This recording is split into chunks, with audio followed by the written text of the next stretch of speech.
good morning. A very good morning to all the participants who have already joined. And the time was 11 a.m. and we have really a kind of auditorium filled with auditorium filled kind of experience. And today we will have a session. As you all know, Things Fall Apart, a tale of tragedy in the context of the Igbo community. So we have Dr. Nilanjan Chakraborty, head of the Department of Panchla Mahavidyalaya, who completed his doctoral dissertation in 2017 under Niladrida, Dr. Niladri Ranjan Chatterjee of Kullan University. And he has recently published a really, enlightening book based on his PhD dissertation. It's from CambridgeScholars.com. The book is available there, and the title is Myth Formation in the Fiction of Chinua Achebe and Amitabh Ghosh. So welcome, Dr. Nilanjan Chakraborty, and he has been a wonderful person to talk with, to discuss, and I have rarely seen such a knowledgeable person who is so humble, who just goes out of his way to make things comprehensible, issues that he loves, theories that he loves, topics and themes. He makes it so accessible and comprehensive to everyone. So without much introduction, I would just hand it over to Nilanjan with these few words that Things Fall Apart. This was published in 1958. And it's not just because it's in the syllabus now, or just the fact that in 2007, Achebe won the Man Booker International Prize for Fiction, that we are having this webinar. This situation, this pandemic, has given us a lot of scope to probe, to understand, to explore. And I really hope that all of you here will find the session very enlightening. So I have put the feedback form link in the chat box. So please, after the end of the session, put in your comments, respond to that feedback form, and please share your comments and views, because at the end of the session, we'll have an interactive phase where all your comments will be taken up, and Nilanjan has very gracefully agreed to respond to all of them. So Nilanjan, it's to you now. So Things Fall Apart, a tale of tragedy in the context of Igbo community by Dr. Nilanjan Chakraborty. Nilanjan, it's now yours. Okay, thank you, Shupanadi. That's one of the most generous introductions that I have ever received. And I think I deserve none of that. But it has come from a wonderful person like you, who is far more enlightened and far more aware than I am, and definitely far more erudite than I am. So thank you so much, Shupanadi, for that wonderful introduction. Today, Nilanjan, I think we need to be a little more audible. So is it fine now?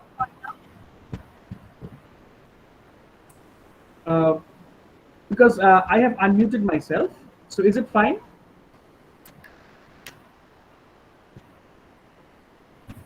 Can you all hear me? Yes, absolutely. Okay. So, right. So therefore, the thing is that I was saying this, Shupanadi, I don't know whether you heard this, that it's one of the most generous introductions that I've ever heard. And it has come from a person like you who is far more aware, far more erudite than I am.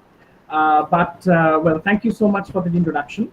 So today, I believe that it's a stupendous attendance that I'm seeing over here, 100 people, which makes the Google Meet platform totally filled up, as it were. So thank you, students, for joining. I believe that today many of my AME students have joined, as also the our UG students have also joined in. This novel is something that is a very important part of African literature, because I remember that when I was studying in St. Xavier's College, and when Dr. Chandrani Biswas was teaching us African literature, uh, when she was introducing us to the African literature, the first text that we were exposed to was this one. And I think that is a phenomenon worldwide. Whenever students in the post-colonial worlds, in the post-colonial space, whenever students are sort of introduced to the African literature, they are introduced. They are introduced to African literature through this particular book. And the reason is because this is considered to be a very, very, this is considered to be a very iconic text. It's a very iconic text. In fact, it won't be an exaggeration if we say that, it won't be an exaggeration to say that this is one text that defines the African literature. I mean, it is obviously a tremendously an exaggerated statement, a statement that is perhaps far from the truth. But to the people who belong to outside Africa, like us, we are always sort of introduced to African literature in English through this particular text, which is Things Fall Apart. Now, Things Fall Apart, as we do understand, is a novel that Chinua Achebe had published in the year 1958. And, in the Times list of the most influential novels of the last 100 years, Shubarnadevi, can you please, if you don't mind, if you can mute, yeah, thank you. Okay, that will help us. So, as I was saying, that if we if you look at that list of the 100 most influential novels in the last 100 years, as published by the Times Literary Supplement, we will see that this particular novel is in the list. Now, why is it so? Because this is one novel that situates the African condition, that situates the African condition within the larger scope of how Africa negotiated with the colonizers, that is the British. Now, remember this, that like India, Africa was also colonized by Britain, right? It was also colonized by Britain. And in fact, there is a long history of oppression of the blacks by the British colonialists. And we all know the history of the slave trade. The Africans were literally chained and they were taken into the ships, and they were transported across the Atlantic into America, and they were taken in as slaves over there to work in the sugar plantations. So therefore, there is a long history of oppression. There is a long history of suppression from the British colonialists on the African blacks. So this is, I suppose, this is one of the most significant features of colonialism, perhaps, where the colonized is othered, right? So in post-colonial politics, I'm saying all these things because I believe that many UG students are here, so you may not be very familiar with those terms as your MA counterparts would be. So therefore, the thing is that you see, in any post-colonial politics, we always talk about the center and the margin, right? The center is Europe. Europe defined itself as the center, and everything which was non-Europe was put at the margins. They were marginalized, they were othered. And so therefore, the Europeans, the white Europeans, they would construct anything to do with Europe as quote unquote good, right? And anything which was non-European, was constructed as quote unquote negative or bad. So the binary was created. You know, the binary, are mutual opposites. Like for example, computer. Computer would understand only a binary language, 0 and 1, for example. Binary are mutually opposite entities. you know so the thing is that the binary was created by the colonizers, between the colonizer and the colonized, the colonizer as the center and the colonized as the margin. So everything to do with Europe was good, everything to do with non-Europe was bad. So look at the skin color: white, good; brown colored people, black people, bad. Okay, Europe is civilization. Anything non-European is non-civilization or uncivilized. Europe is cultured.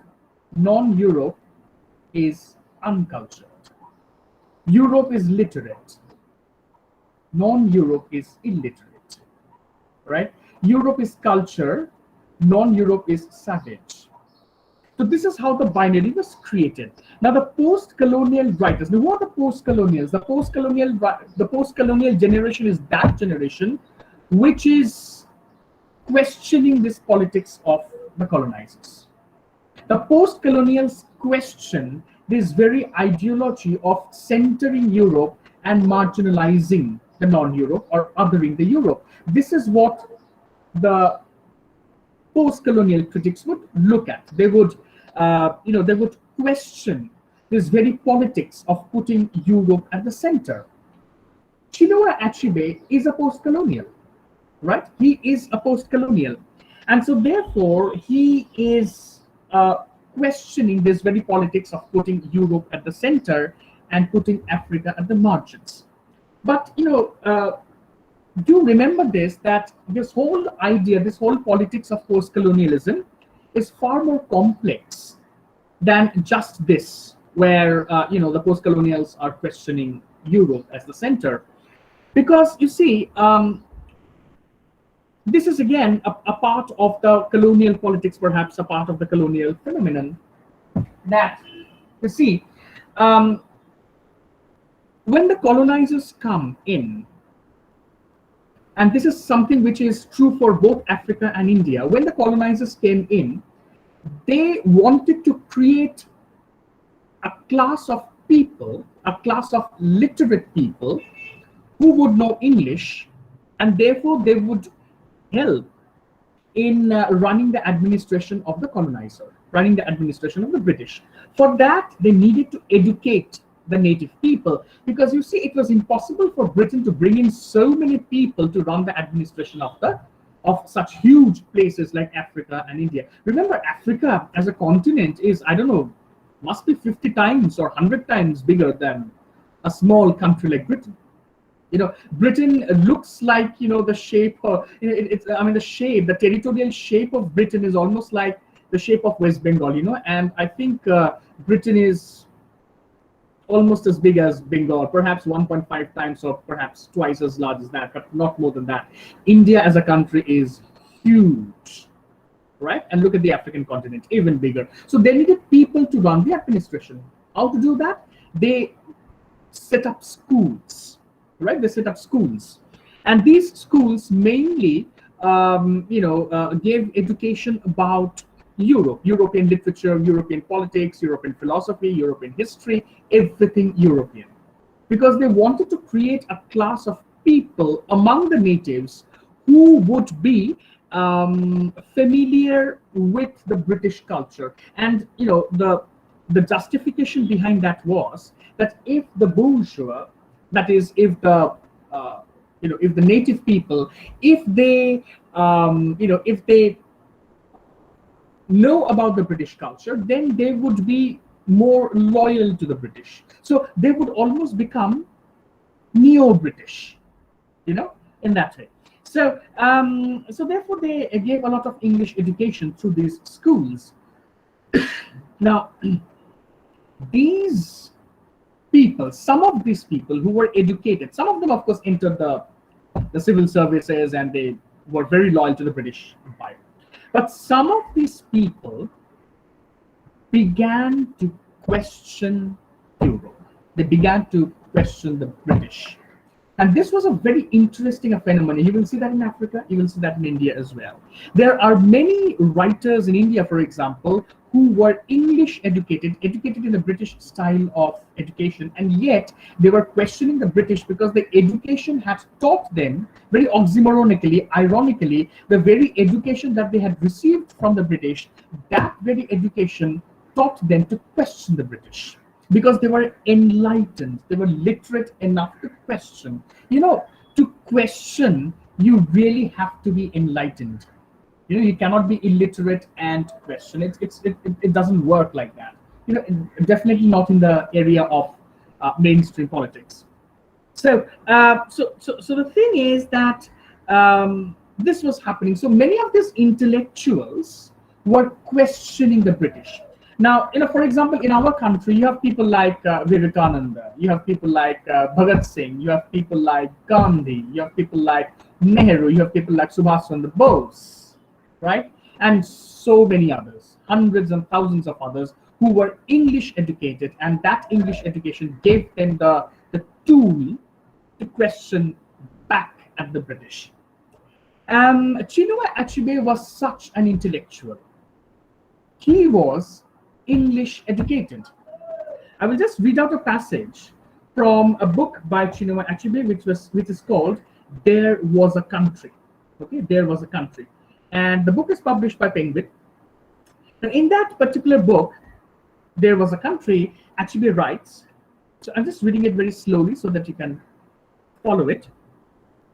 The preparation for this life of writing I have mentioned came from English system style schools and university. I read Shakespeare, Dickens, and all the books that were read in the English public schools. They were novels and poems about English culture and some things I didn't know anything about. When I saw a good sentence, saw a good phrase from the Western canon, of course, I was influenced by it. But the story itself, they weren't any models. Those were set in Africa were not particularly inspiring. If they were not saying something that was antagonistic towards us, they weren't concerned about us. This is a very interesting, a passage with which we can sort of start our discussions on Achebe. We already have. But moving into Achebe now specifically, you see, Achebe is talking about a certain condition of these British educated intellectuals who are finding themselves at the margins, right? They are finding themselves at the margins because the kind of education that they have received, the kind of literacy that they have received, is something that is far from the reality in which they are having their lived experience. We all have our lived experience, the lived experience of people around us, or the locations around us. For example, when you're teaching a child, you are teaching a child about the animals which he or she sees, or you are teaching a child about a flower which he or she sees, right? So therefore, a very important thing is that knowledge is often based on the immediate location around you. But the knowledge that was produced by the colonizer, the knowledge that was produced by the British, were knowledge that was coming from Britain. So Achebe was reading Dickens, Achebe was reading Shakespeare, like you people are doing. You're also reading Shakespeare, also reading Dickens. But the problem with that is that we are culturally dislocated from those texts, right? Our language is not English. We are still conversing in English, and that is a part of our colonial legacy. But the point is that our mother tongue is not English. And so was the case with Chinua Achebe. His mother tongue is not English. And he was reading about a place, he was reading about a space, he was reading about a literature that did not belong to his country, that did not belong to his immediate experience. So when Dickens was talking about the French Revolution in The Tale of Two Cities, or when he's talking about the crisis of the orphans in novels like Great Expectations and that those, right? And the other big fat novels that he has written, Oliver Twist and all. Chinua Achebe was not finding it, let's say, attractive enough, because Dickens and Shakespeare, as great authors as they might be, they are far removed from the immediate experiences of Chinua Achebe. Chinua Achebe, therefore, right from this point of view, wanted to write something about Africa. Right? He did not want to write or read anything about Britain, because that was far removed from his experience, but he wanted to read something related to his own community, related to his own experience of life, relating to his own, let's say, domain of experience. And so therefore,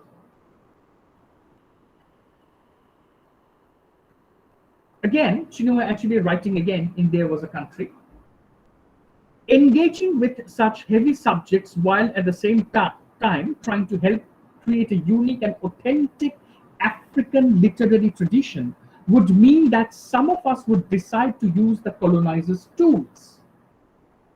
His language altered sufficiently to bear the weight of an African creative aesthetic infused with elements of the African literary tradition. All right? It was important to us that a body of work be developed of the highest possible quality that would oppose the negative discourse in some of the novels we encountered.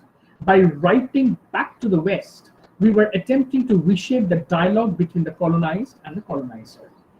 Now this is something that I was trying to come at, before I started my discussions on the novel. Now, this is a very important part of any post-colonial writer's anxiety. The anxiety is that the post-colonial writer is trying to write about his native place. He's trying to write about his native experience. He's trying to write about his native space. But the question is, what will be the tool? How will he write about his own place? How will he write about his own experiences? Now, please remember this, that these post-colonial intellectuals are mostly British educated people. Okay? Now, this is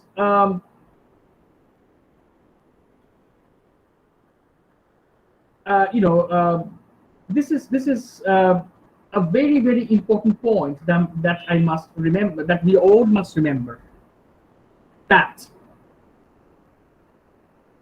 what language are these post-colonial writers are going to use? Because remember that these post-colonial writers are British educated, they're English educated, and so therefore, like you and me perhaps, they are more conversant, they are more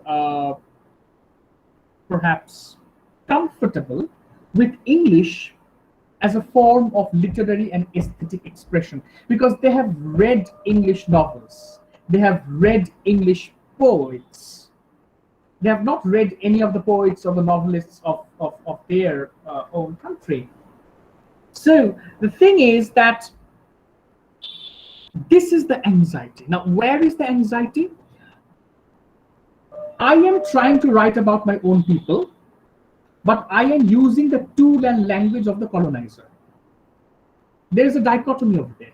Because by writing about my own country, I am actually resisting the colonizer.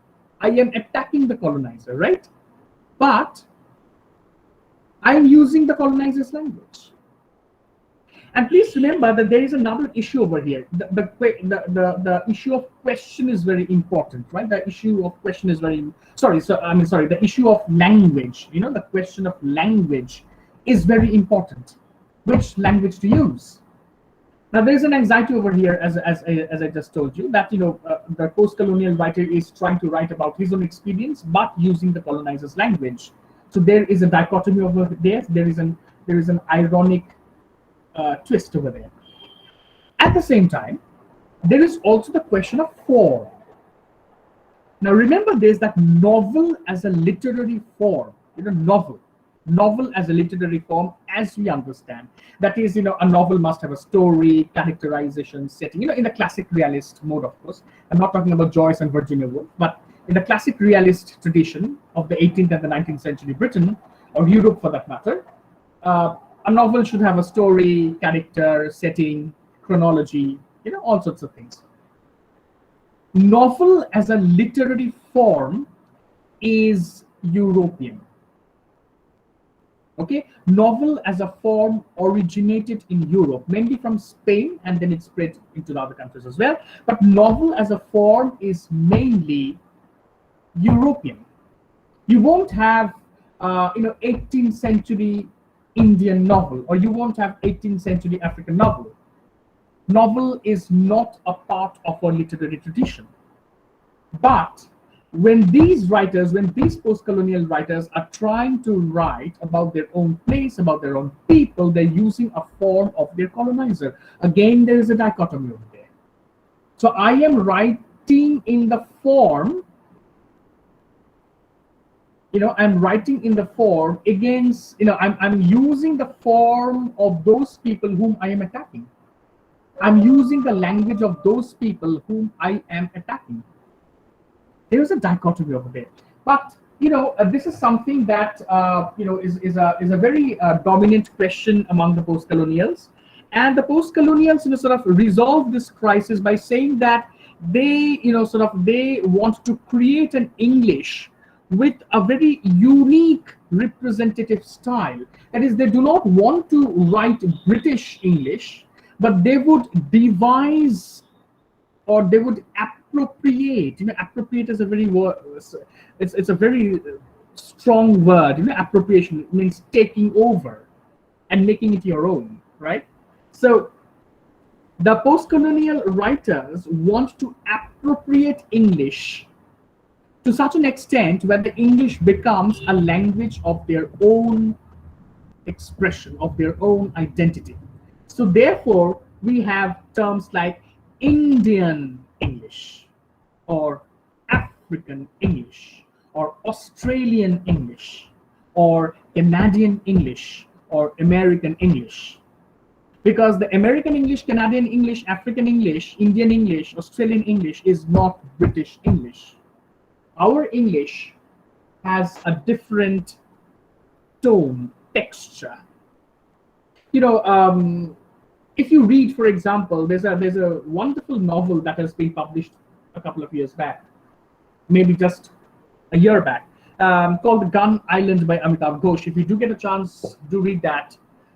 Also read Amitav Ghosh's The Hungry Tide. If you look at these two novels, The Hungry Tide and The Gun Island, you will see, yes, 2019, absolutely. You will see that Amitav Ghosh is using a kind of English that almost reads like Bengali. And that kind of English, because Amitav Ghosh is situating his novel mainly in the Sundarban region of Bengal. And so therefore his English is appropriated in a texture and tone that reads like that place. It doesn't, reading Amitav Ghosh's English, you won't feel that you have been transported to London. But you will feel that you are very much rooted in Sundarban, because he's using that kind of a language. Now, that is what the post-colonials are trying to do. In fact, I remember Sunil Ganguly once saying, after reading Amitav Ghosh's The Hungry Tide, that Baba, এটা একটা বাংলা উপন্যাস, So therefore, this appropriation of language is very important. So therefore, this is exactly what Chinua Achebe means when he says that he wants to create an African creative aesthetic, right? I don't know, kind of relating this, you can also read the introduction, in fact, the preface to Kantapura by Raja Rao, where Raja Rao mentions that they would, I mean, his politics is to create an Indian English, much like the American English, which will give English a distinctive Indian identity. So that is very important. So be that as it may, and we can go on and on with this, but of course we don't have much time. So therefore, I would sort of now try and move into a discussion of the novel. So this particular novel, as we are trying to sort of locate, this novel was published by Chinua Achebe in the year, as you know, 1958. 1958, and it's an iconic novel. And as I said, that those of us who are from outside Africa and are introduced to African writing in English, we simply, are introduced to African writing in English through this text. I mean, this is one text that everybody talks about when they talk about African writing in English. It has almost become a canon, which is quite an oxymoron, because the post-colonials would not like to construct a canon. But anyways, so now this novel has a certain distinct character. It has a certain distinct character. The novel is about a character called Okonko. Akonkwo, Okonko. Now, Okonko is Okonko is a character who comes across as the head of his clan. All right. Now, Chinua Achebe, but before that, let me also tell you that Igbo is a particular tribe in Nigeria, right? And another thing that, and let me tell you also this, before I move on into the novel, that in fact, this very term African is very problematic, because like the word Indian, the word African is also loaded with a lot of, a lot of macro narratives. That is, there is nothing called African. There's nothing called African. There is Nigerian, and there is Kenyan, and there is South African, and there is Uganda. There are thousands of language in Africa. Thousands of language in Africa, much like India. Thousands of language in Africa, thousands of tribes, different cultures, different literatures, different myths, different traditions, different oral structures. So therefore, the very word African, or Egyptian, by the way, which is a very distinct tradition of its own. So African, the word African is indeed very, very problematic, and many of these writers would not at all approve of the term African writing in English. They would actually talk about Nigerian writing in English and Kenyan writing in English, because they're different. But of course, there is there is a certain common strand in that. I don't want to go into that debate. But let me straight away go into the novel. The novel is about Okonko. Now, Okonko is the head of his clan. And from the descriptions in the novel, we do understand that there is a cult of violence that runs through the tribal life in Nigeria. And Achebe says that how, Achebe sort of gives this description that how, these tribes, the Igbo tribe, they sort of engage themselves often in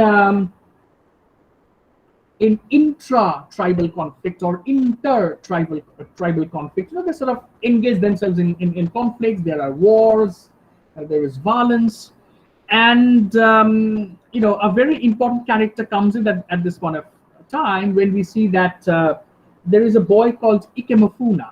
There's a boy called Ikemefuna who comes into the tribe of Okonko because he has been exchanged for peace. Okay, now let's stop over there because the story continues after that. But let's stop over there and look at the world which Chinua Achebe is representing, because that is very important for us to see before we sort of move into the next part. So this is my second part of the talk that I made. So the first part was about the introduction and post-colonialism and situating Chinua Achebe as it was. This is the second part, of my talk, where I'm going to talk about the myths and the legends and the various cults in the Igbo community. And the last part of my talk would be about the tragedy itself. Now, the world that Chinua Achebe is portraying, the world that Chinua Achebe is representing, is indeed a world of oral myths and oral legends. Now, this is a very interesting thing. This is a big difference, as it were, with the European culture, because the European culture post the Renaissance, post the discovery of the printing press, is primarily a culture that celebrates or celebrated written words. And this, I think, as Shuparnadi would agree with me, perhaps, that this celebration of the written word reached its climax in the Enlightenment with people like Kant and Hume and Rousseau. It sort of reached its nadir, as it were. Reached its zenith. But the African culture, let's say the Nigerian culture,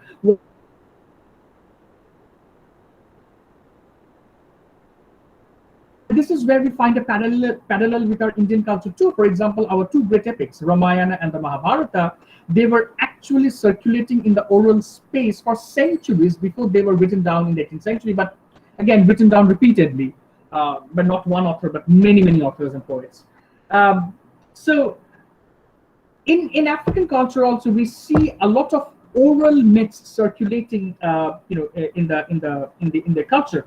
Now, these myths play a very important part in the way the Igbo people would lead their life, because myths, construct a certain binary. Myths construct a binary between the sacred and the profane. These are, this might sound very difficult words, sacred and the profane, but sacred, okay, is S-A-C-R-E-D, the sacred and the profane. But let me explain this to you in very simple terms. Like, for example, when you are having those of you who are from the Hindu community would know this, that, and of course, people from other communities will also know it. We are all together, right? We all believe in inclusion and plurality. We know that, say, for example, when we enter a temple, or for that matter, when we enter a mosque, we are supposed to take off our shoes as a ritual to show respect to the god or goddess or Allah or whoever that may be. Now, the thing is that this is a myth, that we have to get rid of our shoes. This is a part of a myth ritual kind of a thing. Why do we do that? Because taking off the shoes is considered to be sacred, right? Sacred, S-A-C-R-E-D. It's very, like, you will do a lot of punno if you sort of take off your shoes. If you don't, oh my God, you might be sort of hung in the middle air with your heads dangling towards the ground. So therefore, that's what it is. Now, so therefore, all the myths would ultimately try and create this binary, this opposition between the sacred and the profane. So if you follow the myth, you will be in the domain of sacred, and if you do not follow the myth, you will be in the domain of the profane, that is, of course, the sinful. This is very important because in the Igbo culture, the myths and the legends and the rituals, they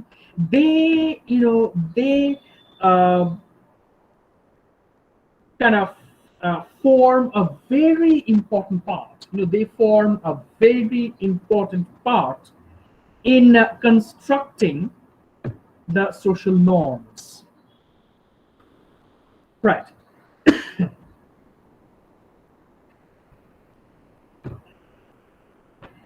Now, one thing has to be kept in mind, that when Chinua Achebe is talking about the myths, and I'll give you some of the examples of the myths and all and how they function in the society, but let me say before that in the way Chinua actually portrays his culture, and in the way he portrays the way he portrays his people. Chinua Achebe is not creating a neat binary between Europe and Africa. That is, everything associated with Europe is evil and everything associated with my own country is good. This kind of an unproblematic, naive, almost simplistic binarization is something that Chinua Achebe consciously avoids.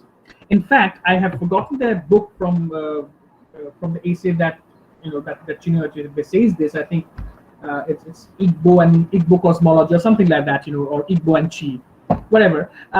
In one of the essays, Chinua Achebe says that our past is not a technicolor idyll. I repeat that. Chinua Achebe says our past is not a technicolor idyll. Technicolor, you would know this, that in the older films, in the 40s and the 50s films of Hollywood, you would have a technicolor used. Technicolors were basically when the whole screen would be yellowish or orangish, and that's the kind of color that you would get, or hue you would get from the screen. So, for example, Shonar Killa was, I think, shot in this Technicolor.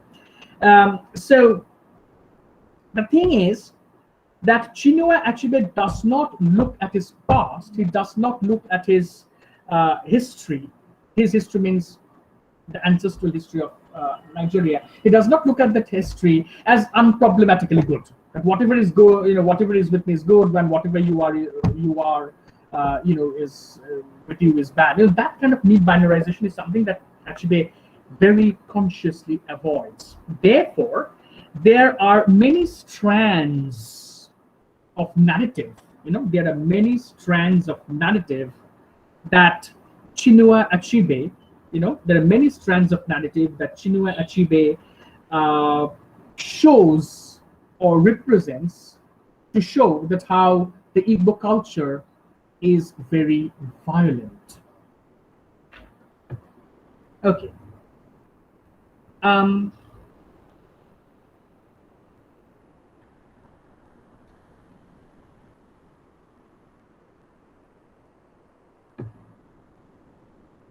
I will just give you one example of how, or one or two examples perhaps, of how these myths are circulating in the novel.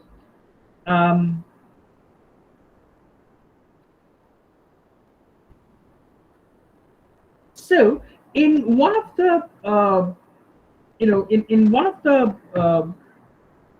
incidents in the novel, we see that there is a certain ritual going on, and the ritual is about the harvest festival. In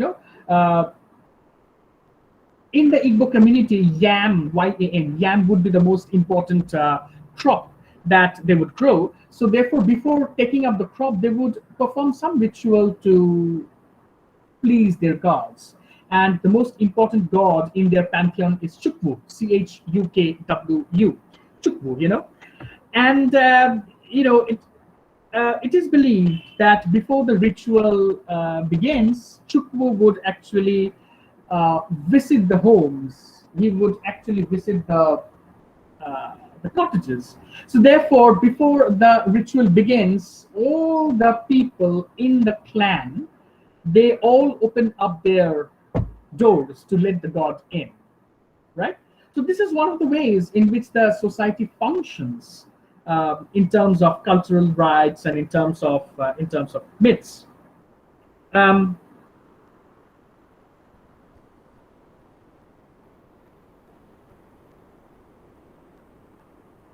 In fact, there's also another thing. I'll just read this out. The point that I had just noted. So, there's a fruit called the cola nuts. So I have written this, that however, cola nuts have an associative presence with the notion of masculinity. The tough exterior and the hard shell indirectly implying the physical force required for it to be broken, and hence its association with the male-dominated Igbo world. It is not offered to the if it is not offered to the revered guest, then it is considered as an insult to the guest and a horrific premonition of the things to come. once again, this is one of the ways in which the society functions. So you must give cola nuts to the guest. If not, then horrible things will be happening. Okay.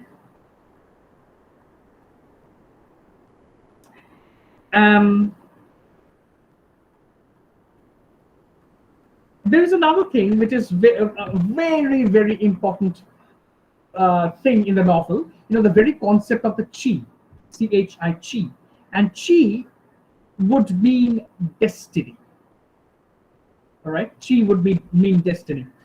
And the Igbo people would believe that every individual person has individual chis. That is, every individual person have individual destinies, right? And so therefore, in order to please the chi, in order to please the gods for the destiny, they would often, they means the Igbo people, they would often organize dances, they would often organize some kind of rituals. They would often, they would often, give, they would often offer some things to the god in order to please their chi. In fact, the peculiar quality about the Igbo system of thought is this, that there has never been any attempt to record or write down this version of philosophy, and hence the Igbo worldview is symbolically represented through myths and folk culture. So therefore, that's exactly what I was saying, that the Igbos had never attempted to write down their beliefs, their myths and the rituals in any recorded form, but they have simply allowed these myths to function in their society through the oral narratives, right? In fact, very interestingly, Achebe says that in the Igbo cosmology, there are two kinds of chis. One chi is, there are two kinds of chis. One related to gods or supernatural beings, and the other related to the traditional transitional periods between the daytime and nighttime. So therefore, one chi is associated with the gods, how the gods would treat you, whether they will treat you badly or whether they will treat you well. All that depends, on how much you can please the gods. And the other chi would mean the time between the day and night, the twilight. So during the twilight, the chi becomes very powerful, and that is the time. So that is the time when but that is the time when chi becomes a very, very important aspect of representation. So these are, I've just given you 2 or 3 examples, but if you read the novel very carefully, you will see that there are so many different aspects to these myths. If there was time, then I would have talked about many more, but of course, in one class, it's impossible to give you the details of all the myths, but this is how the myths sort of function.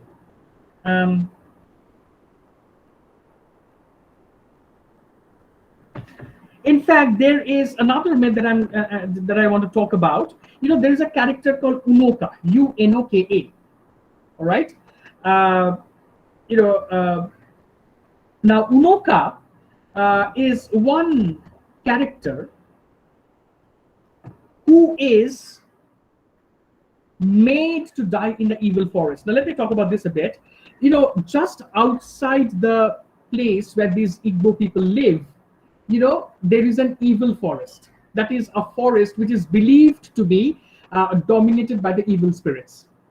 So therefore, Unoko does a very bad thing. What does it do? Unoka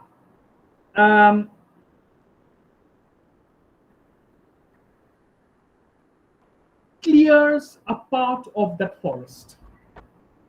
Okay? Unoka clears a part of the forest. That is, he cuts down some trees.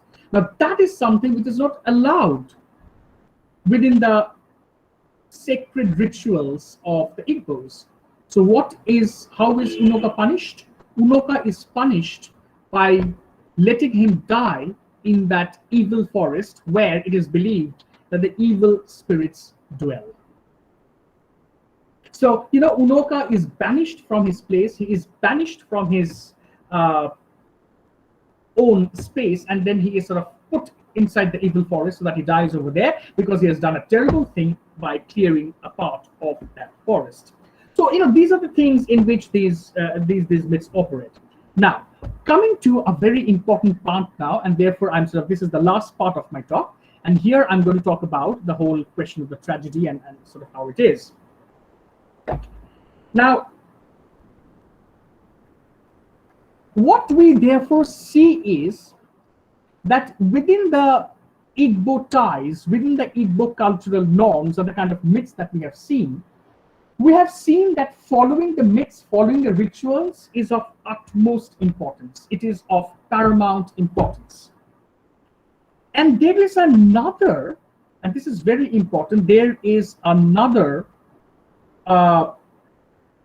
aspect. There is another aspect to this whole idea of whole idea of the tragedy. So now you see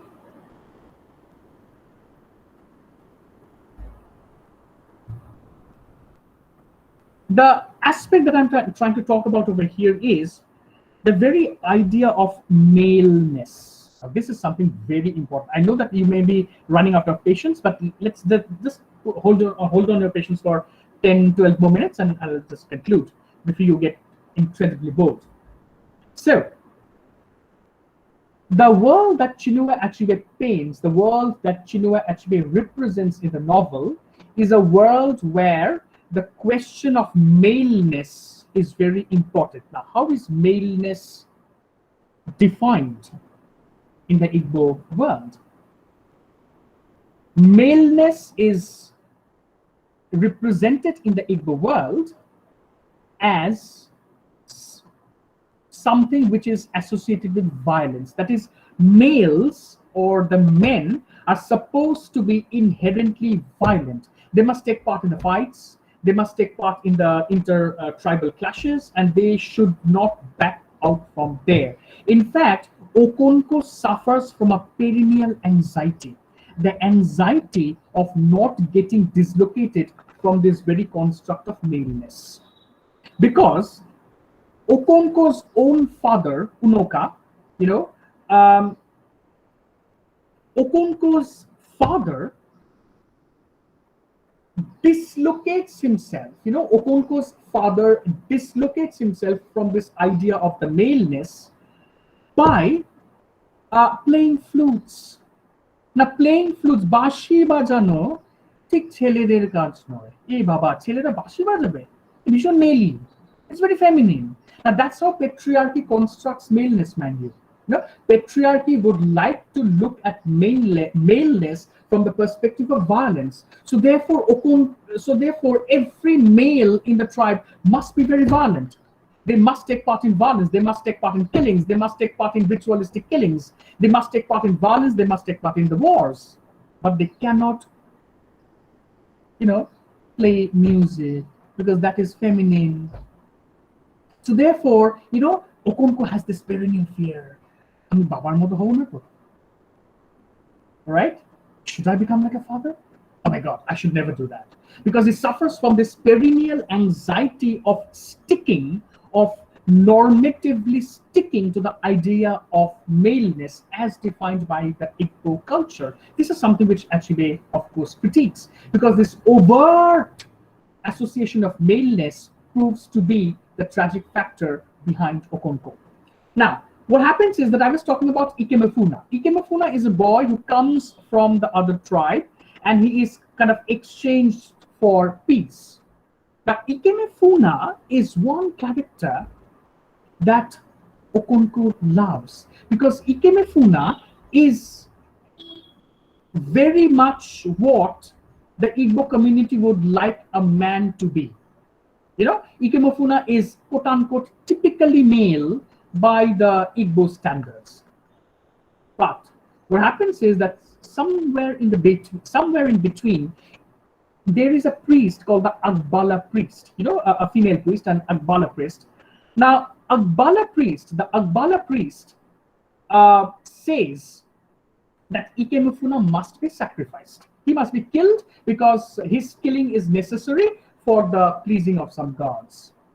And Ikemefuna is ultimately killed. We see that there is a gender transgression over there where Ikemefuna's mother follows the boy with the Akbala priest along with Okonko and everything else. But ultimately, the boy is killed. Now, that is I would say, the peripety in the life of Okonko.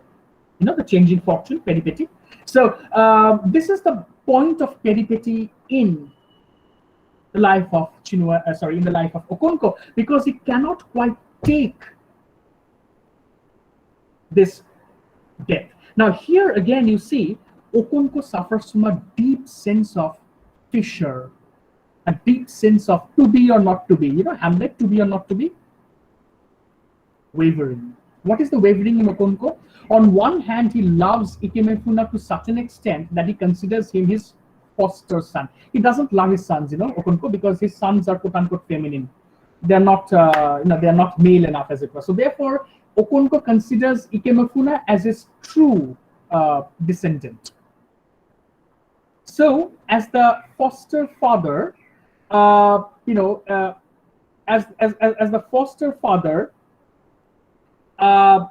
Okonko is very hurt that Ikemefuna is killed. On the other hand, you see Okonko is very, very desirous of stopping this killing.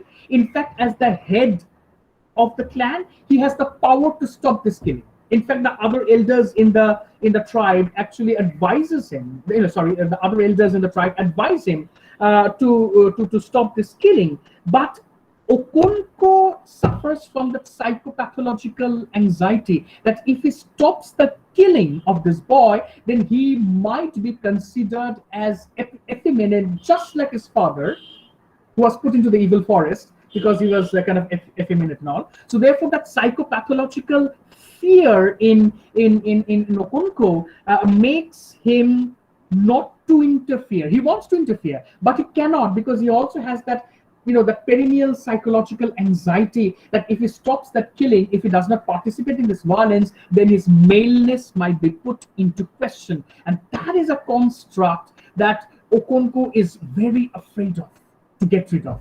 Maleness is something that is very, very afraid to get rid of, because he is defined by that maleness. He's defined by that maleness. Right? And this is exactly what Chinua Achebe is critiquing, that here is a man who is helplessly caught between two worlds, the individual and the political. The individual is when he really wants to protect his boy, the next head of the clan perhaps, and on the other hand, the political aspect of it, that he doesn't want to get rid of his maleness because he has this psychopathological anxiety in him that he cannot quite get rid of his maleness. Otherwise, he will become, oh my God, effeminate, and then he will suffer from identity crisis. That is not something that he wants to do. Ikemefuna is killed. And with the killing of Ikemefuna, what happens is that you also have the entry of the British. And that is a very important part of the thing. This happens right at the end of the novel, the part 3 of the novel, where we have, the British officers coming in. Now, this entry of the colonizers marks the final tragedy for Okonko, I would say, because as you know, that the British have come to take over the Igbo land. They are the colonizers. But they employ a very shrewd politics, which something that they did not employ in India, but they did that in Africa, which was to convert people to Christianity. And the politics is the same. If you educate the people in the colonizers' language, they will be faithful to you. If you can convert the people into the colonizers' faith, they will be faithful to you. So therefore, this is one politics which the British could not employ, I would say, in India. Shuponabi will sort of enlighten us more on that because she knows much more about this than me. But in Africa, the British did employ this strategy, especially in Nigeria and in the other eastern parts of Africa, where they or converted almost 90% of the people to Christianity. Now, this produces another tension in the novel, another point of anxiety in the novel, because most of the sons of Okonko, by the way, has many wives. Okay, so there's a gender perspective to that. I'm not going into that because there's less time on that, because if I talk about the gender perspective, it will take another class. But Okonko has many wives, okay, and the society is like that. They accept polygamy.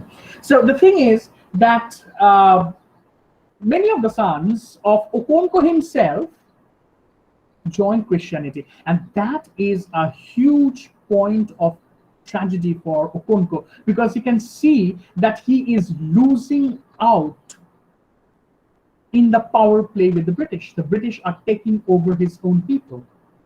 In fact, in one of the sections, I was talking about the myths and how the myths construct the sacred fabric of the society. In one of the sections, we see that one of the sons of Okonko, I've forgotten his name, but he is the main son, as it were, main character over there. So that son, burns a python alive. Why does he do that? Because the priest, the church people have told him, no way, yes.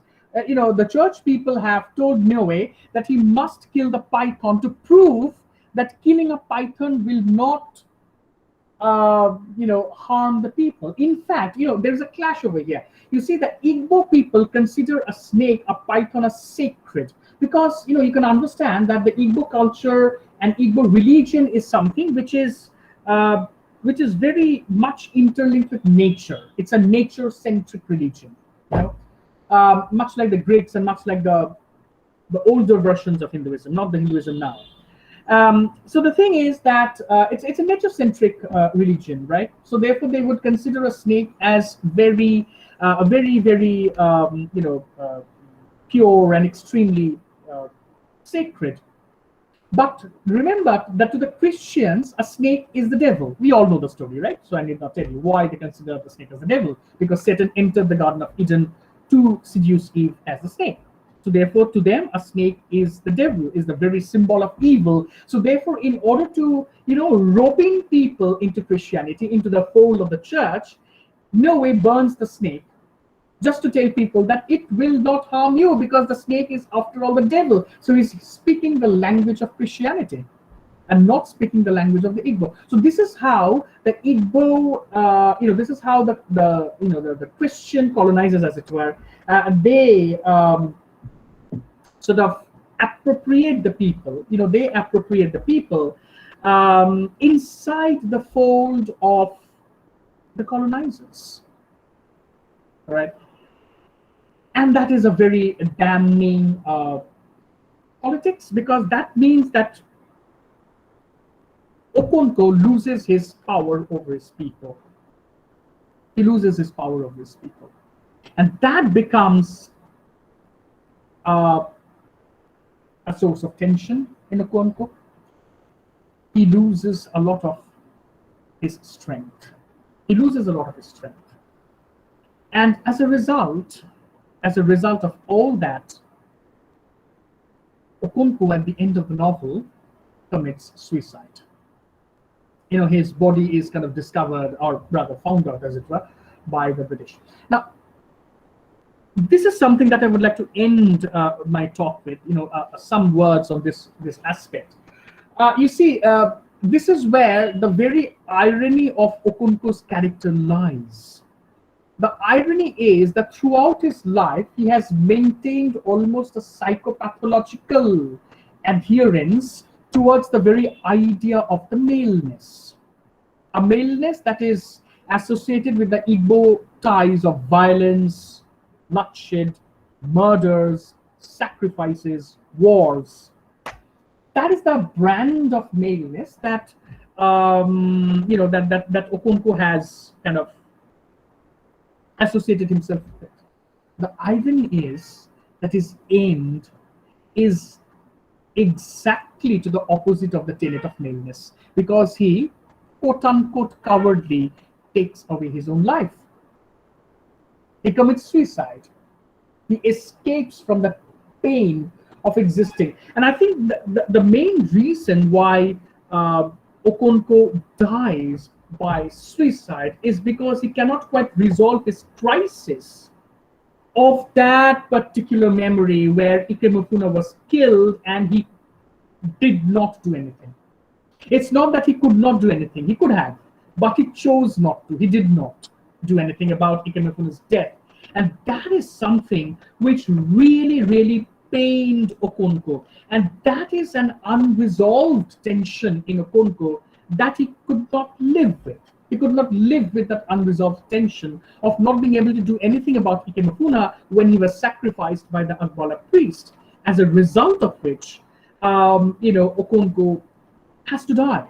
And Okonkwo, of course, also, as I said, that Okonkwo also finds himself at an inferior place, at an inferior situation vis-a-vis his relationship with the British, because he could never bring himself to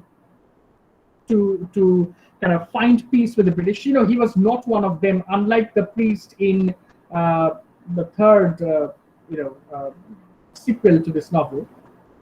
The next one is, I think, the third one is the arrow of God. The second one is no longer at ease, and the third one is the arrow of God. In the arrow of God, the priest over there tries to find some peace, tries to find some kind of a negotiating principle with the British. But Okonkwo does not do that, because Okonkwo is perhaps the first one who received the British, as it were. So therefore, he did not find any reason to side with the British or to negotiate with them. So therefore, Okonkwo's loss of power is also something that could have contributed to his suicide, because he could not again, bring himself to the situation. He could not bring himself to a place where he could,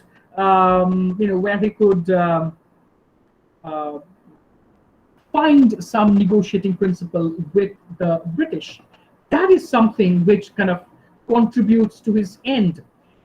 Therefore, that's why we say that this is indeed a novel of tragedy. However, the tragedy of it here is something that Chinua Achebe, again very ironically, and as I said, that Chinua Achebe is one such intellectual who did not believe in that neat binarization between Europe being evil and everything with Africa is good.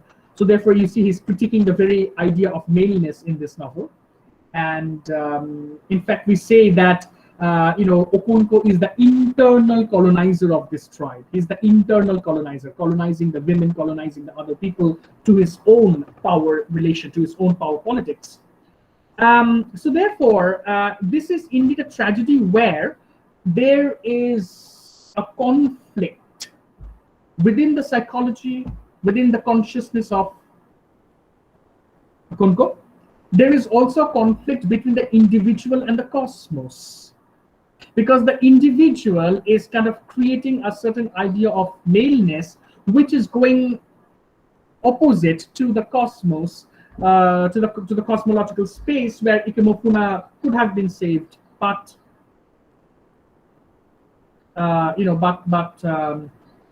Okonkwo chose not to.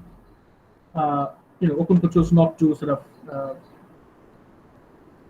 save him. That is the ultimate question. That was there anything within the norms of the rituals that Okonkwo could not have saved Ikemefuna? No. There was no such norms. There was no such ritualistic codes which said that Ikemefuna's sacrifice could not have been stopped. It could have been stopped, but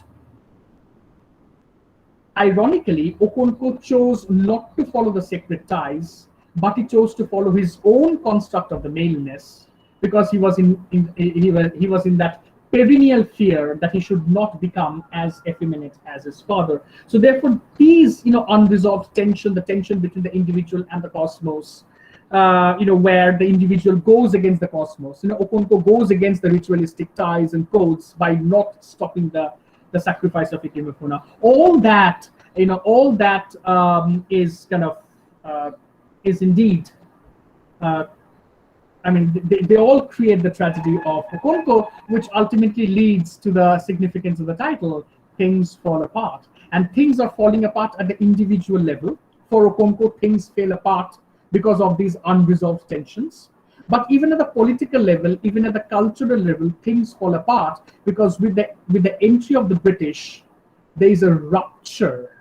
Okay, there is a rupture at the level of the cultural ties of the Igbos. They're not able to maintain, or they're not able to they're not able to preserve their age-old culture and civilization, as the Christians, as the colonizers, take over that culture through the Christian norms. So therefore, the things are also falling apart on that front, where people are getting ruptured, in their own cultural space, and the very culture of the Igbo community is rupturing, giving way to the new culture, the colonizers' culture, the Christian culture.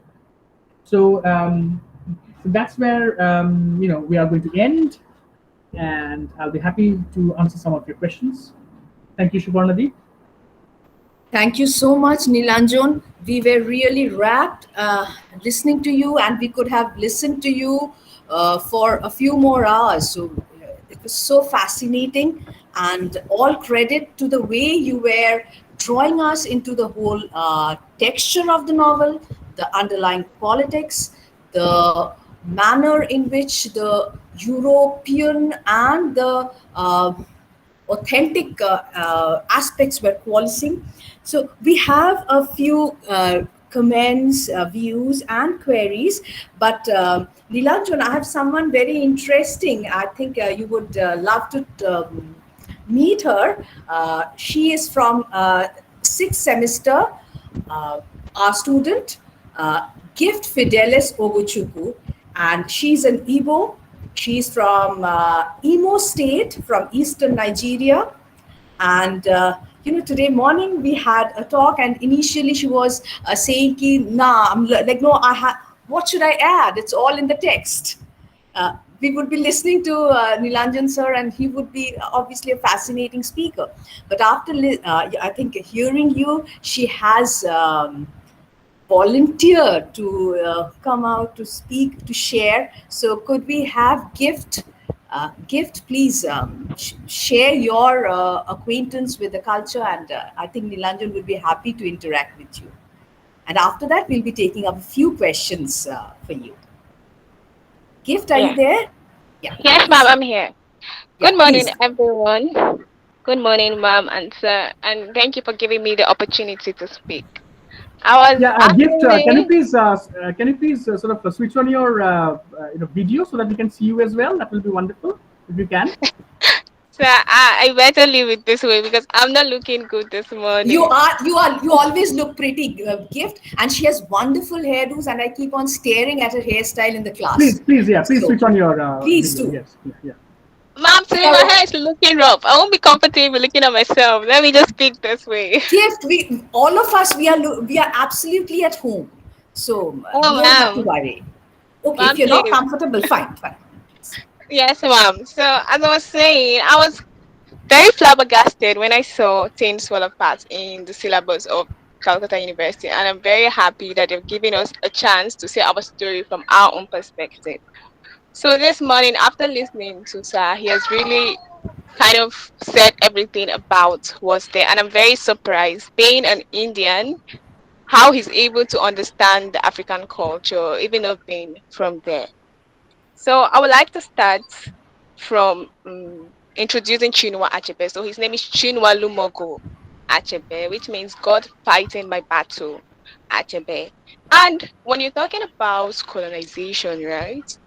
The West, as Sir earlier said, has this way of portraying every other part of the world as uncivilized and barbaric, especially Africa. Because I was watching a documentary some days ago about South Africa, and somebody was talking about how the society is being ranked. We all know what's going on in South Africa. They just got their independence in 1994. So all the what do you call it? The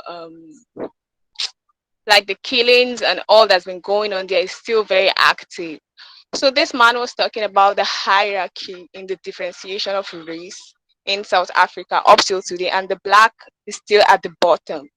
So as I said, this binary between white and black is something that is very still active up to today. So while talking about Africa, many people don't know that Africa is not a place, just as I said. Africa is a place, yes, but there's nothing like African. We have so many countries in Africa. We have 54 countries in Africa, and Nigeria being one. So now in the 1900s, I think 1906 or thereabouts, Britain invaded Nigeria. And as of that time, there was nothing like um, different states. Like today, we have 36 states in Nigeria, but then we just have the north, the west, and then the east.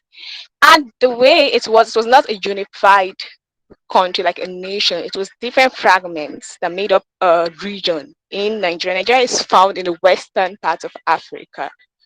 So now, how they managed to conglomerate or how they expanded the lands was through um, battles. Like in battles, they conquer land and then expand their territory. Now then, in the northern Nigeria, we have this kingdom called the Zazao Kingdom, which is today it's known as Zaria. And then in the west we have another kingdom. I've really forgotten. But in the east, where I am from, we have this kingdom called Orezenri. That's like one of the major kingdom of the east. So when Britain came and Herbert Macaulay came in 1914, he amalgamated the whole north, west, and east, and then it became Nigeria. And he also gave the name his wife, her name is Flora Shaw. She gave the name Nigeria, and that's how this region became known today as Nigeria. So earlier, as I was saying, that violence was intricate in the culture of Igbo people. Yes, because it's been rooted deeply in the paradigm of creating the country itself, just as I told you earlier. The west, the east, and the north were expanding their territory only through fighting, conquer, defeat and conquer, and then expansion. So now coming down to the Igbo society, Achebe himself, he's an Igbo man from Anambra State. I am from Imo State, but just like British always divide and rule people, Imo and Anambra was one unit, which is the East. But today we still have the same culture, the same tradition. That is why I can relate very much more to this book because we are the same everything, the same language. So Achebe is kind of portraying the African tradition. Sorry, not African. I won't use that term anymore. The Igbo tradition, because if you're talking about Nigeria, Nigeria is a very vast country with different religions, majorly two religions, Christians and Muslim, but we have many languages, of which Igbo, Yoruba, and Hausa are the three main languages because the three people who fought for independence were from these three ethnic groups. So they constitute the three main languages. Now, in the Igbo society, we have so many traditions.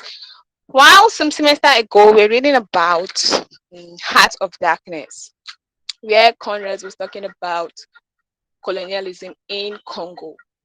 Now, when you go through that book, you find out that there are so many derogatory terms. I don't know for all of you, but for me, like he calls the black people black shadows. He called them very derogatory names. But some people will argue that he was trying to highlight the evils that was going on there. But for me, I think he was also what do you call it? What do you call it now? I don't know the term. He was also, let me just say, he had this colonial mindset, and that's why he uses this term, those terms he used. So Achebe also rewrote to Conrad in an essay. I think it's an image of Africa. I've forgotten, it has a subtitle. In that essay, he kind of questions what Conrad has written about Africa. But there is nothing as appropriate as someone representing his own culture because this way you get to see so many facets of the culture that are being hidden. So Achebe now being an Igbo, he kind of writes about the beauties, the setbacks of the Igbo culture. He just writes to celebrate his own culture for the world to see, for the Western world to see. And then he also wrote about how this culture is broken about, has fallen apart because of the colonial intervention.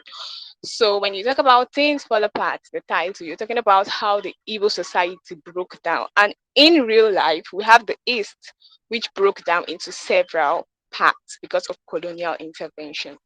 Now, in things fall apart, um, he structured his village, that is Omofia. Omofia means children of the forest, but literally it means bush children. But you can't translate it that way because I don't know how to explain it. But it just means children of the forest, Omofia. So what happens there is that he kind of draws a parallel between the real Igbo community, that is, we call it Alibo. Alibo is consists of five. I will come back to that. Let me don't confuse you.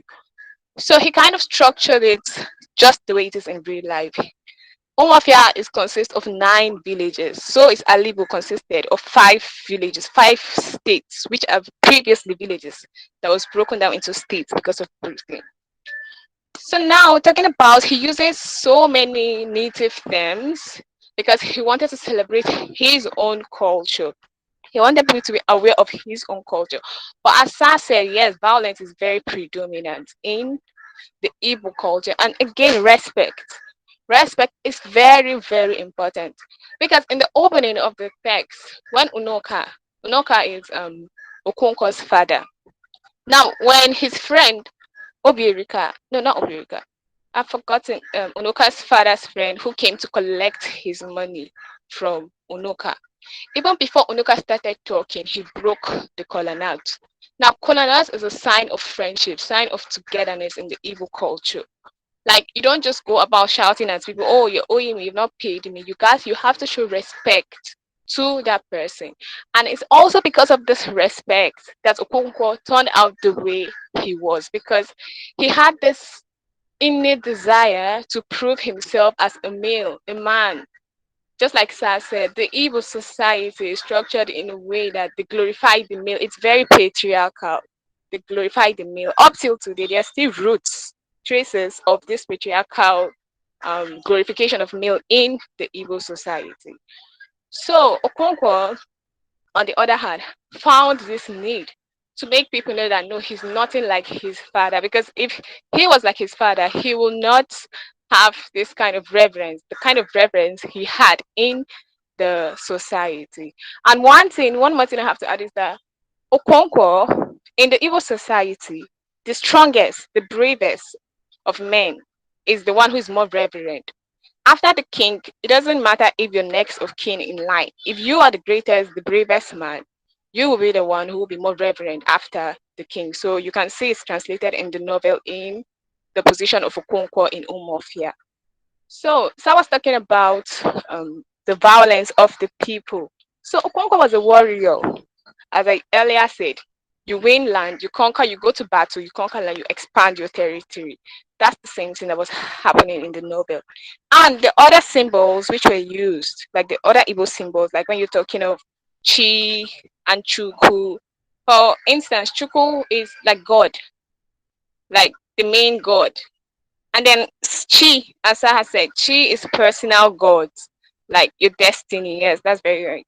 Like everybody has a Chi. But now, because of Christianity, Chi and Chuku almost means the same thing. It means the same thing, that it's God. All is God altogether, Chi, Chuku, and the rest of them. Then also talking about some of the customs that Chinua Achebe has used in the text. I would like to talk about something that is not there, because he really spoke extensively about so many cultures that I myself don't even know about until now. So he also talked about there is this need, this clamor for a male child in every Igbo society, just as seen in Okonkwo's family. Okonkwo really wanted Unwoye. Unwoye is the son of Okonkwo. And Unwoye means Oye is a market day. Like in the Igbo community, we have 4 market day. We have Nkwo, Oye, um Eke, Nkwo, Afo, Oye, and Eke. So Oye is the son of Oye. That's the son of that market day. Or he was the son of Okonkwo, but he was very effeminate. He has this effeminate quality about him that Okonkwo did not like. That was because of the societal pressure. He needed to have a male child to represent him. He never wanted any child that would mirror his father's weaknesses. So in the Igbo society also, like previously, not now, when a man gets married and he cannot bear a male child, what he does that he keeps getting married as many wives as he can. And if none of them can produce a female child, the man can make one of his daughter a male child. Now, not literally like biologically, no. They involve in this what do you call it, ritual that makes the entire society know that okay, this is now the son of this family. But the girl is not to get married to anyone. What happens in this scenario is that she will get married to a woman, and then this woman, they will find a man that's going to be impregnating this woman, and any child the woman gives birth to belongs to the family, that is the girl's parents who does not have a child. So this is another aspect of the culture that was not mirrored in the society. And also because the society is very patriarchal, when a husband dies, it's considered that a woman has lost her crown, the husband being the crown. So what they do is they shave off the woman's head, sorry. They make her bald and then give her maybe a black garment or a particular very shabby dress that she will wear every day for a certain period of time. And during this time, she won't sit on the chair. She will only sit on the ground to kind of show that you've been dethroned. You've lost your husband, you've lost your place in the throne. So you have to sit on the floor. So all these are being demonstrated in the text, though this is not in the text, but I'm just kind of shading lights to other aspects. But with all this, Achebe also talk about um, the Osus of the Umofia people. That's also something that's very prevalent in the modern day Igbo society. Osus are people that are outcast. For some reason, they find them not belonging to the society. These I will not be able to explain very well because I also heard these stories from my parents. But the Osus are also they are present day people. They're also outcast in the Igbo society. And then talking about the Eke, sorry, the python, we call it Eke, and there is one very famous python which is called the Eke of Njaba. Now, a python is believed to be a god that is for the people who worship Eke. When Enoch killed it, it caused a very serious clamor in the society, and it's still the same thing today. Though people are Christians, there are many Christians, but it's still this belief because it's been embedded in their like in the pyramid the paradigm of these people. They still believe somehow that the Eke is still very sacred.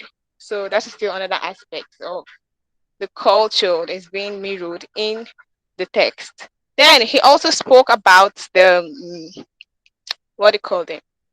The Agbara. It's called they call this Abala.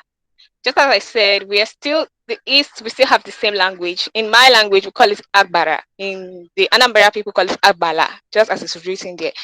Agbala, they said, is a man, a manly woman. But I know that Agbara is a god. Is a god, just like Chinelo. Chinelo is the priestess of the gods. And for us, I don't know if the Anambra people as depicted in the novel, but for us, Agbara is a god, like deities. That's what we call Agbara. So, talking about Achebe, how he depicts the society, he shows both the bad and the good side. Because there is no culture, I think, that does not have a primitive side, a violent side of it. And they have the good and the bad side. So he shows everything as it is. But even at the midst of all this violence, all this killing, like the killing of twins, like the casting of people into evil forests. All these things gives gratification to the people of Umofia. And again, one thing that should be observed is that these people are still very democratic in their dealings with each other. Because before Ikemefuna was given to Umofia, the council of elders called everybody in the village to deliberate on what they would do because they've killed one of their clanmen. So it also shows a sense of acknowledgement. They acknowledge that okay, all these people are still part of us, and whatever they choose is still whatever they say. Their say still is very important in the decision making, and that also translates to reality. In the ancient evil community, is the same thing. Before a king makes a very important decision, the whole people or the council of elders who are representing the different clans are called before any important decision is made. And this is something that the British does not respect. And that the only reason is because they think that they are more superior.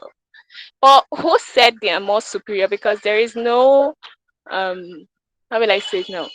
There is no standard for measuring who is superior and who is less superior. If you watch medieval movies, they're still the same thing. That's the cultures of the West. They kill people very brutally. So why didn't the other parts of the world call them less civilized? In fact, they are the ones who are even less civilized because when they came to Africa to pick slaves, what they did is they took brothers and then sent them to different parts of the world so that they won't have this unit, this spirit of rebelling against them. Because when you put different people together who does not know, they don't know anything, they don't know the right from the left. Just as I told you, in Africa, there's no one language. We have several languages, but we just have one main language, which is English. That's after the colonizers came. But before then, everybody has their own language. So what they did is they took two brothers, they'll send one to England, one to Cuba, one to America. Maybe they pick somebody from Nigeria and then pick somebody from Kenya or Uganda or Zimbabwe, Tanzania. So these people will not even understand each other. That is being primitive and being barbaric and being brutal. Because you've not just ended these people's life, you have also ended their culture. And most of these people today, especially the African American, they don't have culture. They don't know where they came from. They have to go and start retracing their roots. And who even knows if those are very trustworthy way of getting back to your roots. So coming back to Achebe, Achebe has depicted his own society, his own culture from his own perspective and how it happens in real life. But I must add that because of Christianity, because most of the Igbos, let me say 95% of the Igbos in the eastern Nigeria today are Christians. So now they have kind of substitute most of their cultures with that of the Western cultures, where most of their own tradition are being subdued. So this violent part, as I have said, it's just something of the old. Because today, polygamy is not allowed, even in the East, though it's their culture. But because most people are Christian, they don't partake in polygamy. Also, we have things like battles. Nobody fights battles anymore. And one thing, yeah, that I was going to say earlier was that after the British left, they partitioned the East, not the Britain now, but the people who took over after the Britain. They divided the East into 5 different lands. So now we have Imo, we have initially it was Imo and Anambra states. Those were the two major eastern states. And then from Imo came Abia State. And then from Abia State came no, Imo, Abia, and Ebonyi. Ebonyi and Abia came from Imo State. And then we have Enugu, which came from Anambra State. So now the East is divided into 5 places. So somebody was asking how things you should speak on the significance of the title. This is one of the significance. The breaking down of the whole eastern part into 5 different regions is how things has fallen apart. Because now they've divided the culture, the what do you call it? the originality, the things that defined these people. They've divided it into different places and everyone is confused. But the thing is that because the East is more unified, they still have the same culture, same language, basically almost same tradition and all. So that's what I wanted to add in the text. But I must say that Sir has really did justice to the text because it's not easy understanding something you have no idea about. So that's what I want to say. Thank you, everyone.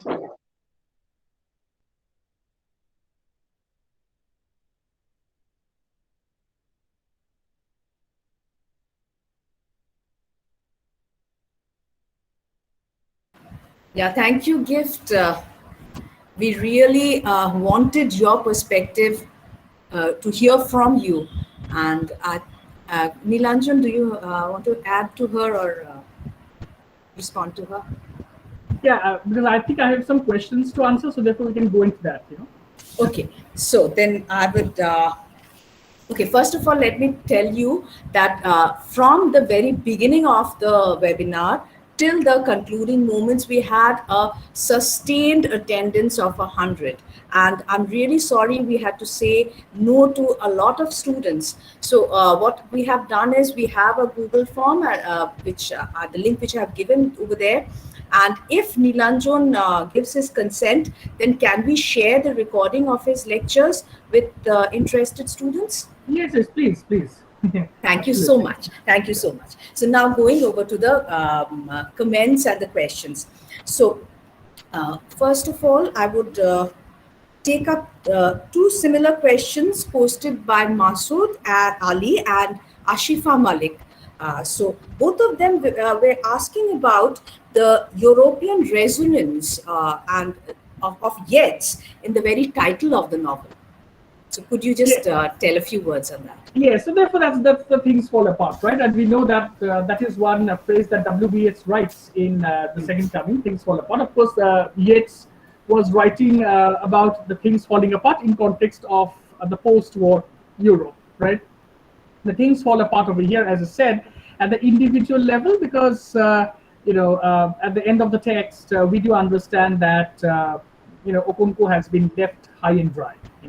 He has been left absolutely left and dry, as Gift would also perhaps agree with me that he was in a state of grave tragedy because he could not keep the autonomy of his region alive because the colonizers had come in, so they were rupturing that, and of course, there was a tragedy at the individual level as well. He was falling apart over there as well because he was really suffering from that psychological anxiety, that to be and not to be state, where he was thinking that he could have saved Ikemufuna, but he did not because he wanted to sort of preserve that maleness in it. So I think all those would contribute to the significance of the title.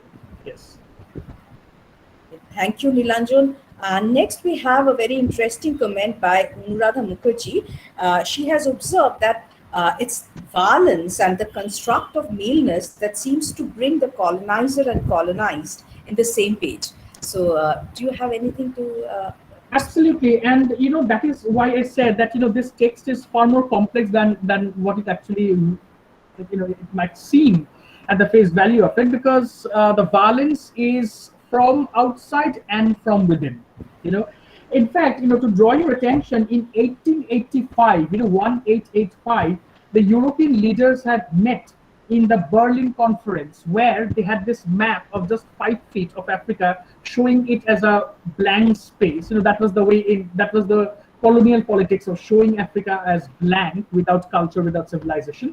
And so therefore they simply divided Africa into parts, where they decided that, okay, this part will be ruled by Britain, and that part will be ruled by France, and that part will be ruled by Spain. So therefore, they did not even think it necessary to take the permission of the people, because in fact they believed that there was no people in Africa, and if at all, they are barbarians and uncivilized and cannibals. So they are so subhuman that it is the right of the Europeans to rule over them. And as Kipling would be saying, that they were carrying the burden of the white man. Who knows? Who I mean, who asked them to carry the burden of the white man is something that we do not know. But they were carrying the burden of the white man, and they simply divided Africa to rule. That is the thing. It's like, it's exactly a parallel to rape. You rape a woman because you feel that it is your right to colonize the body of a woman, because a body of a woman does not belong to her. It belongs for male pleasure and male power in exhibition. So it's like raping Africa, right? Intruding upon her, and violating her autonomy, and as kind of representing Africa as a non-presence. So that is what it is, and therefore, yes, it's absolutely correct that it is the violence that puts the colonizer and the colonized together on the same platform. Yes. Yeah. And Nilanjan, coming to the last question by Nasreen Begum, she has quoted from Raja Rao's Language and Spirit, that part we cannot write like the English, we should not, we cannot write only as Indians, that part. And then she asks, did Achebe use English language as a tool only to retaliate, or did he embrace this unwanted mixture of power as an opportunity of having global stage, as Rao did? Well, again, it's a very complex thing, but to make it simple, it's a very simple thing. I remember the film, because I'm a bit filmy, so I remember these Bollywood films. So therefore, there was this film on Bhagat Singh where one of the associates of Bhagat Singh says that you must get arrested. Why? Because if you get arrested, then in the court you will be able to justify your position in English, a language that the colonizer understands. Now, this is a necessity, that all the post-colonial writers and the intellectuals kind of suffer from, that they have to write in English, because, as Russell Tiffin and Bill Ashcroft will be saying, that, this whole idea of writing back at the empire, kind of resisting the empire, requires a certain language that will be understood by the empire. Plus, of course, in the context of a post-colonial world, and in a world where America is the unipolar thing, English is a very dominant language. Now, it doesn't mean that everybody knows English. China doesn't speak English. A large part of Europe doesn't speak English.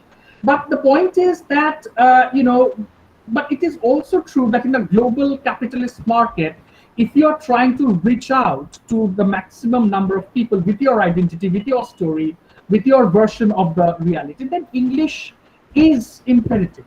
And there is no place, or there is no way we can sort of disregard this. So therefore, there is no doubt that if there is a need for global attention, that English is the go-to language. And we see that many of this Booker prize and whatever, just now, I think you can help me remember that, Shubhana, I think some days back a person got this Booker Prize. I'm forgetting the name. Again, an African writer, I believe. David Diop. David Diop. Yes, he has written in French, but then it has been translated into English. So English is necessary. English is necessary from that perspective. So writing back and reaching out at the global stage, yes, English is absolutely necessary. Yes. Yeah, and obviously it's not English with capital E. So we should make that very clear. And Nilanjan, I just missed one more comment. It's by Nivedita Ghao. She said, "Sir, will you please throw some light on African creative aesthetic?" I think that demands another section. That demands a 5-hour session. So that will be a 4-hour session, yes. But one thing is, I just want to add this. This is something that is Gift is over here, and others, many of my MA students are there. You can sort of explore this in your MPhil or PhD. There are 2 or 3 parts to this African aesthetics. One is, of course, the Anglophonic part, right? Where the writers are writing in English. But there is also a Francophonic part to it as well. Unfortunately, I don't know French. So you have to take the help of Professor Chinua perhaps to know the French, as a great person he is. So therefore, there's a Francophonic side to that as well. So therefore, there are many writers in Africa who are writing back at the empire in French because they were colonized by France. So therefore, we can sort of compare the aesthetics of Africa in that way as well. Yeah, and of course, there are writers who are now coming back to the native language. People like Ngugi wa Thiong'o, and the others, they are actually writing now in their own, language, because they feel that they don't want to write about their own experience in the colonizer's language. So there are many facets to this aesthetics, but of course, there are requires a bigger session than this. Yes. Yeah. And this is very symbolic because Nilanjan, we will request you to come back again. So that's why I told about Right. this. And this is not a question, just a comment. So if Yeah. with your permission, can I just share it? Yeah. It's by Shayuri Chakraborty. She says, I think this novel is a response to the stereotypical novels where the pre-colonial African societies are depicted as static, primordial, and languageless. Achebe comes out of the periphery and establishes that they too have a story to tell and their own dynamism, pregnant with their own culture, myths, beliefs, and a life to be talked about. Absolutely. So I That's think it is yes. fitting for Shari to say that. In fact, again, just a little rejoinder to this. Students can actually explore a very famous, comic character, Tintin. Tintin in Belgium, perhaps. Tintin, there is a book by her. It's called Tintin in Congo. Now, if you look at the Africans in that particular book, as and how they're represented as black monkeys, not looking like animals at all. Sorry, not looking like human beings at all. So that is the gaze, that is the political gaze of the European on the Africans. That the Africans are basically cannibals, and I think, I don't know, this is, it's wrong to say that only the Europeans suffer from this. I'm sure you would agree with this, Shuparnadi, that many of the Indians would suffer from this same thing. Exactly. And I remember this dialogue from Shonar Killa where Mondar Bose says that Shudu Cannibaler Hanitei Shibdo Hawa Baki Ache. So therefore he's representing in Africa as a land of the cannibals. So and of course racism is within there. So how many of us want a fair girl in our home, right? So I think this is far more complex than everything else. Yes. So we had an enormously enriching, lively, and engrossing session. Obviously, we have intellectual talks, but a talk which is so lively, which is so involving, which is so interactive. Nilanjan, thanks so much. And when Gift volunteered to speak, I think that was the best. You had that magnetic effect on about bringing out the hidden things. So we come to the end of the session, and I would request each one of you to please respond to the Google link that I have given, because that would be a kind of response to our endeavor. And I would like to conclude with my heartfelt thanks to Nilanjan and a request from the Department of English and IQAC to please find time again. And also share that I have already received so many people asking for your contact so that they can invite you to their college. Thank you, Shubharnati. Thank you so much. And looking forward to see you very soon. Thank you, Shubharnati. Thank you so much. And thanks to each one of you. Absolutely. Thank you.